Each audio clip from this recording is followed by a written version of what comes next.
Welcome to Telugu scribe. నేను మీ journalist Kavya. So ఇవాళ women commissioner ఒక రణరంగంగా మారింది. సో ఒక్కసారి మనం ఇక్కడికి వచ్చే విమెన్స్ తో కూడా మాట్లాడే ప్రయత్నం చేద్దాం. ఏంటండి సిచ్యువేషన్ ఎట్లా ఉంది అసలు? ఏంటంటే రామన్న తోడుగా మహిళల మందిరం అన్నకు అక్క చెల్లెలుగా అన్నకు సపోర్ట్ గా ఇక్కడ వచ్చినాం. అన్న ఉమెన్ కమిషన్ మీదకి వస్తున్నారని, కానీ మహిళా నాయకులు, కాంగ్రెస్ మహిళా నాయకులు మమ్మల్ని రెచ్చగొట్టేటట్లు ప్రవర్తించి, ఇక కొందరు వాళ్ళ పేర్లు చెప్పని ఒక మహిళా చైర్మన్ కూడా ఉంది, మారణాయుధాలు తీసుకొచ్చిందంట, చాకు లాంటివి, అలాంటివి తీసుకొచ్చి ఇక్కడ నుంచి మహిళల్ని దొబ్బేయండి అని మాట్లాడుతుంది. ఆమె జాగిరా, రేవంత్ రెడ్డి జాగిరా, లేకపోతే కాంగ్రెస్ అయ్యా జాగిరా, ఎవరు జాగిరాని మమ్మల్ని ఇక్కడ నుంచి పంపేయాలని చూస్తున్నారు. ఇంకొక విషయం, మహిళలకు భద్రత, మహిళలకు భరోసా కల్పించేది ఉమేష్ కమిషన్. అలాంటి ఉమెన్ కమిషన్ ముందే ఈరోజు ఆడవాళ్ళకు అవమానం జరుగుతుంటే పైన కూర్చున్న ఉమెన్ కమిషన్ మెంబర్లు ఏం చేస్తున్నారో తెలియాలి.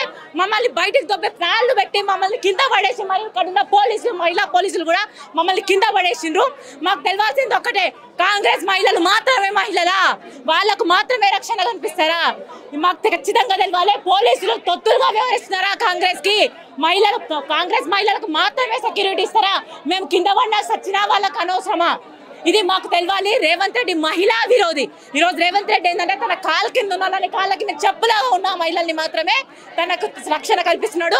ప్రతిపక్ష మహిళలకు మాత్రం అనువంత గౌరవం గుడియకుండా తాళ్ళు కట్టి కింద పడేస్తున్నారు, తొక్కుతున్నారు కాళ్ళతో మమ్మల్ని. అంటే ఒకసారి అర్థం చేసుకోండి, మహిళా విరోధి రేవంత్ రెడ్డి, మహిళా విరోధి ప్రభుత్వం ఈ కాంగ్రెస్ తెలంగాణ ప్రభుత్వం.